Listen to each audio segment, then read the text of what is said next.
Hi, I'm Andy. And I'm Rich. And this is Get Gaming, a channel by two gamers with a Y for gamers with or without a Y. That's exactly right. And today we're bringing you our first ever episode of Tabletop Toast, which is a series where we highlight a couple of games we think could use a little bit more love. Really just an excuse for us to gab with you guys and also to drink. What you want, Natalie? To drink and fight! to drink champagne and also to go all night! Maybe eat toast. Yeah. I mean, we could. There might be toast at some point. Let's get on to our first toast. So neither of us knows what games we're going to be toasting, by the way. Rich has his own selection. I have my own selection. And unless I use some of my bunny witchcraft here with my magical carrot, I have no idea what his selection will be. Do I? No, you don't. Do you know what my selection will be? I've never known that. Unless you were a time traveler who had actually done the toast before this very moment. I mean, it's not like we filmed the toast first and then filmed this intro. Why would we do that? I never said I was a role model. Here's a toast. And we're going to say the games that we are toasting. What game do you wish to toast? I am going to be toasting the game that Andy thinks that I'm going to be toasting. What is it? Autumn Harvest, the Tea Dragon Society. That is correct. Okay, you got to bring the game. How did you know that? I'm psychic. Nah, you knew. Because you knew when I brought it out. I can see inside your heart. It's possible. So if you've never played this game, this is a delightful little deck builder that's based on the graphic novel series of the same name, the Tea Dragon Society. So this is the original one, and this is the sequel. We tend to play the sequel more because it has actual physical tokens for the points and the growth tokens, which I like a lot better. So in this game, you're going through 4 seasons, and you're collecting cards from a market to add to your deck. What makes this a little bit different, and what I think actually makes it a really good starter deck building game if you've never done deck building before, is basically every turn you're choosing one of 2 actions. You're either drawing or you're using a card to buy another card. But you can't do both on the same turn unless you have a certain special card that lets you do it, which I believe is the spoons. It starts off a little more slowly than a lot of other deck builders, but the reason is because it's kind of a race to collect these memory cards. And once you collect these memory cards that change for each season, and once there's only one memory card left, then you have to flush everything out, and then you start a new season. And so each season, it starts in spring and ends in winter. And by the time you get to winter, the memory cards are really juicy and give you a lot of points. It has a nice kind of arc to the game. It's about like 60 minutes. The art is delightful. If you just want to play a game of cute little baby dragons sitting on pillows and getting baths and being fed, little teacups, like this is the game for you. But it can be quite strategic because there's that whole race element of, okay, who's going to get this many of those memory cards first? And also a lot of the cards that you are going to be adding to your deck, because the rhythm goes so slow, because you can really only, a lot of turns you're just drawing a card and that's it. You have to be really strategic about which action you're going to use and kind of the sequence of actions that you're going to do as far as utilizing different things. And there are certain cards in your base deck that you see your starter deck that are going to kind of booby trap you and give you negative effects. So you never know when you might draw something that might, kind of hold you back for a couple of turns. So we've explained how the game is played. What are your thoughts on this game, baby? My thoughts on this game are that, I don't know. I think maybe Katie O'Neill, she must be a witch or something. Because these cards will just cast a spell on you. And it's so, I don't know. You wouldn't think, okay, first of all, I'm not a 9 to 12-year-old girl. Or boy. Or boy. Which is the age range that we're talking about. Or baby. Exactly. I'm not any of those things, but they totally I just am totally entranced with I totally want to get some of the. He wants a plushies, pet too. sea dragon. He wants that sea dragon plushie to keep on his lap and pet, and coo too, and maybe serve it some chrysanthemum tea. I think what makes it could have been. I could see where they could. Do you want to have this. a tea party with the tea Oh, dragons? absolutely. I think that's it. I mean, this game is great at indulging a certain fantasy element that almost all adults have. Look at how popular the Marvel comics are and all of this stuff. I mean, adults crave fantasy too. But this is really, really good because it's just a well-designed game. You know, there's all these different kinds of cards, and you know, because it is a deck builder. Yeah, and a lot of the cards you're collecting aren't like super overpowered, and even the cards that are negative aren't things that are necessarily going to destroy your whole strategy in one go. I think it's less about combo-tasticness and more about having a good sense of timing.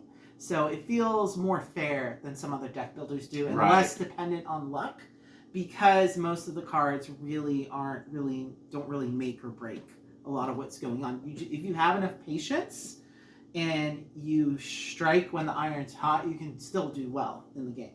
Very well said. I think that's exactly right. Oh, to borrow your phrase, sorry. Yeah, and I don't think it's just for tween girls. I know we're going on and on about how cute this theme is, but I think it's something that I played with mostly adults, and they love it. And everyone loves cute tea dragons. How can you not love an adorable tea dragon that fits in your lap? But also, the game itself, I think it's a solid enough deck builder that if you're really into deck builders, you could be like, okay. Like I'm not into tea dragons, but you would still like the game because of the mechanics. It's still of the solid way it mechanically, works. Yeah. you know, and a lot of games that are based on IPs like this, that's not always the case. So I do appreciate that they went out of their way to make sure that the game was solid enough mechanically, and it's not a game that's just depending on its cute theme to appeal to you. You know, that's a big part of it aesthetically, but absolutely. I think to the game itself, it really could have been. This could totally be rethemed and be, you know, still a solid game. It's a very well written game because one thing, mostly the cards tell you what they're for and things, but it's also well written. Like, I mean, I know we've experienced when we're playing other games, and it's like you read it and it's like so ambiguous, you're just not really sure what is it. It's a good balance between an intuitive symbology and not too much text. And I know you really don't like this kind of symbology that you're like, what does it all mean? Like, all the symbols is more confusing to you. Whereas I feel like too much text on a card, it ruins the experience for me aesthetically, because it's just a card with a bunch of words on it. This is not this one's a good balance between the symbology and the text, and it literally is not a hard game to play. So you won't find yourself looking at the rules like the whole time. Yeah, it's so playing. Easy to get into. Like when I played this at 6, we were on 2 hotel beds, and at least half the people there were pretty blitzed out of their mind, and we still managed to successfully get through the game. So, which is not to say that it's a stupid easy game. Solid praise. Yeah. Which is not to say that it's a stupid easy game, because then the week later, Alec was still asking me about this game. He enjoyed it, and you know, he likes that kind of card play and deck building. So I think if you're into deck builders, you'll at least be able to appreciate this game. If you're really hardcore into deck builders, it's probably not the game for you, because it's really a very bare bones kind of deck building. But I think it's a very effective way of deck building. So, yeah, very much agree. Okay. Let's toast it again. Let's toast again. On to your toast. I will be toasting a very special game to me. Dun, dun, dun, dun. Meadow! Okay, Jamie, you knew I was going to be talking about this one. So, Meadow is designed by some Polish dude. Oh, sorry, it's Klemens Kaliki and Carolina Kijek. Oh, no, those are the artists. The art is really good in this one, too. Gorgeous. It's amazing. It's the best. This game is designed by Clemens Kaliki with art by Karolina Kijak. They're Polish. I'm not good at pronouncing Polish. And published by Rebel Studios. So this was on many people's top 10 lists of 2021 and well-deserved, in my personal opinion. This is probably one of my top 5 favorite games. And even though it is sometimes frustrating, it is probably one of the reasons it's my top 5 favorite games. Really, this is probably one of the best solo games I've played, to be honest. So in this game, you are on a hike in the Eastern European countryside, and you're taking in the sights, the vistas, observing wildlife and fauna and flora, and just taking a deep breath and saying, "Ah, isn't nature grand?" Anyway, like you're collecting cards to get points. Yes. But what's interesting about it is it's kind of like a little tableau building thing because you're starting with these ground cards that you're supposed to place, and you're allowed to have 10 of them. And then you're stacking these other animal and plant cards on top of those. And so you're trying to... What's that mechanic called? Where This is an engine building game. Because but you're covering over the... There's a little bit of cards playing, but it's basically engine building because you have various icons on the different types of cards, and you're using those icons to then be able to build other cards from your hand. But as you build those cards, you have to cover up other cards and other resources in the process. So the amount of resources available to you is constantly changing. So you have to make a lot of choices about what you're going to keep and what you're going to cover up. And that can limit you or open up your options to being able to build other cards later in the game.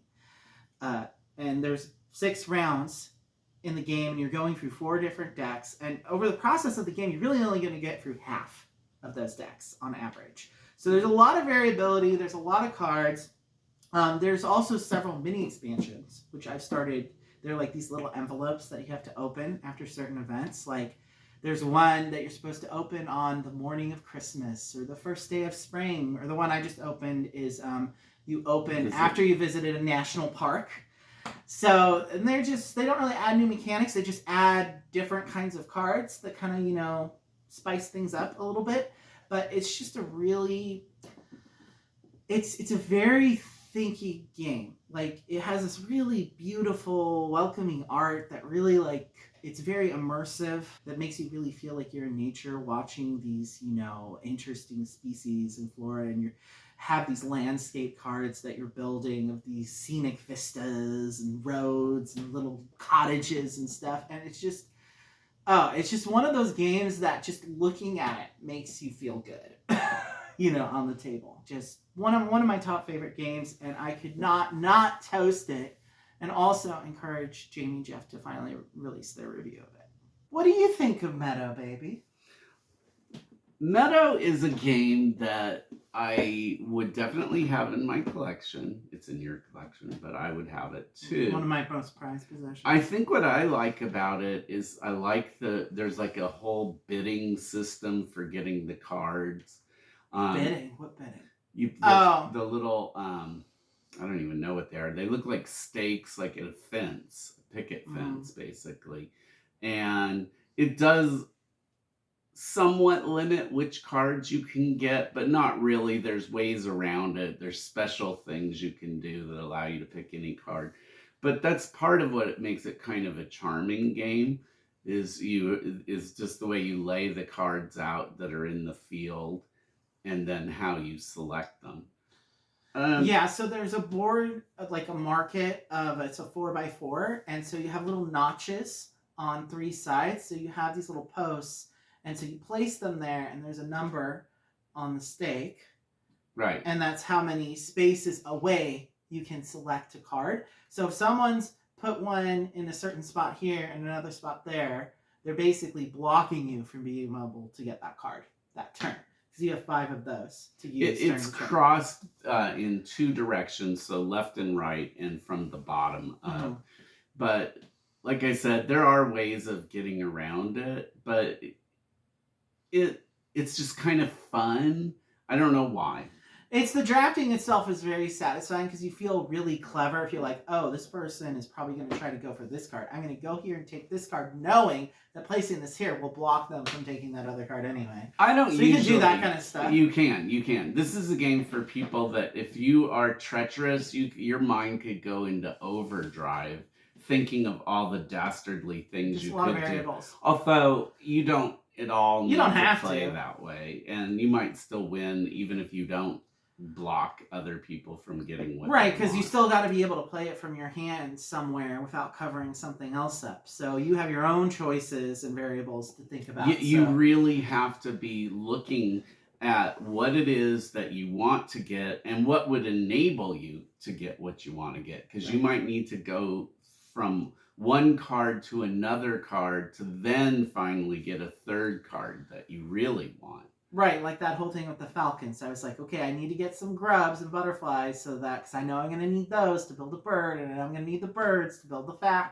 falcon, and I need the falcon to be able to claim this bonus. So there's a lot of sequence It's of events. funny because it forces you to think like this, but then it continually frustrates that kind of thinking either, because you might just have to roll with the punches. Yeah, because the best laid plans, but it's a constantly evolving game state, so you have to constantly cover up stuff that you may or may not want to cover up. So you have to make some tough choices. You're gonna feel regret when you play this. Yeah, because you're like, okay, well, I'm just gonna cover up this butterfly right now because I don't need it anymore. And then in the last round, I'm like, needed that butterfly. Now I can't build anything on my last. And you turn. don't necessarily get you. It's not like a game where you could just wait for the butterfly to come back out. I play Because the you waiting could be game. waiting for a long time. You before... wait your way straight into what's the opposite of a victory? Defeat.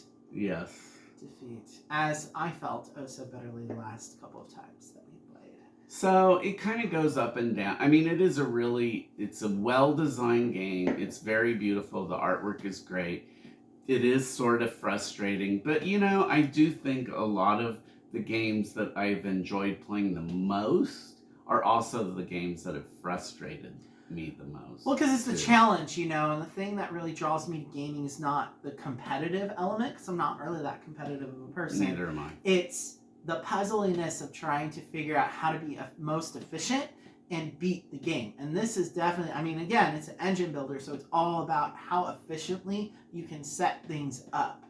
And the game is constantly trying to mess with your best laid plans. That's a big tension in the game. And that's where a lot of both the fun and the frustration comes from. Like, how can I not cover up this thing so that I can build these other things that I need to get these points? But you had a better strategy than me in the last game because you're going after those animals. And I was chasing after the perfect sequence of uncovered cards so that I could build whatever I wanted. But I wasn't building those big point cards like you were with all the woodland creatures. Well, lately, and this is something I've been finding out with a lot of games, but this one it's certainly true, you have to just make the points on your turn, whatever way you can. Yeah, opportunistic, I think was the way you described it. Yeah, this game, there is a lot of opportunism, so the better that you are at changing plans and like coming up with something on the spot to get you a little further in the game, that very well could be your path to success. And it was yesterday, in your case. Yes.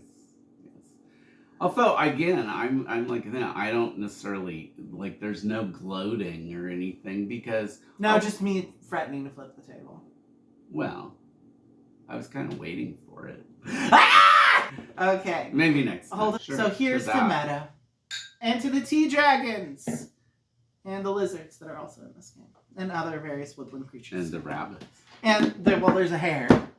There's just that. Just a hare. There's no no cottontails? No cottontails. No, well, they're in Poland. Oh, Maybe there's cottontails in Poland. I don't know. It's a Polish game. Please drop some questions in the comments. We'd love to answer some of your questions about us, about games, about anything really. Maybe I shouldn't say anything, because we will answer them. What was the question you were worried someone might ask? No. We're not gonna He get refuses to utter it. No. It's not PG-13 there, guys, okay? That's all we have for you today. Now, like we said, don't forget to like and subscribe and hit the bell notification button. Until next time, this has been Get Gaming. I'm Andy. And I'm Rich. And you better go out there and get gay. Man. So we have to go But get don't we some have champagne. to... Yes, get the champagne glasses. Or We you have don't. to get the little small glasses then. And here it is. You're gonna Do you open know it how right to here. do it? You're gonna open it right here. You don't want to get a towel or something? Okay, Uh, I'm gonna keep my shawl at the ready. Oh, this is scary. It scares me. I hate the popping of the bubbles. Yeah, I'll probably go get a towel. Okay, guys. Here at Tabletop and Toast, we believe in being fancy. Luke's Royale. I've never heard of it, but whatever. It's opening it. Here it is. Oh, Here it it's is. gonna pop. Good. It's gonna pop. Oh my god, I'm so scared. Oh, it's gonna pop it like a big old pinball. Oh! I like look like some kind of magic elixir or something. It is a magic elixir of joy and forgetfulness. It might fall. So yeah, it's falling. Oh. So you know. It spit up a little bit. Oh, only a little bit. Only a little spit up. Okay, This we're is doing the- better than most infants. I thought you were gonna make some grand pronouncement or something. I don't know what.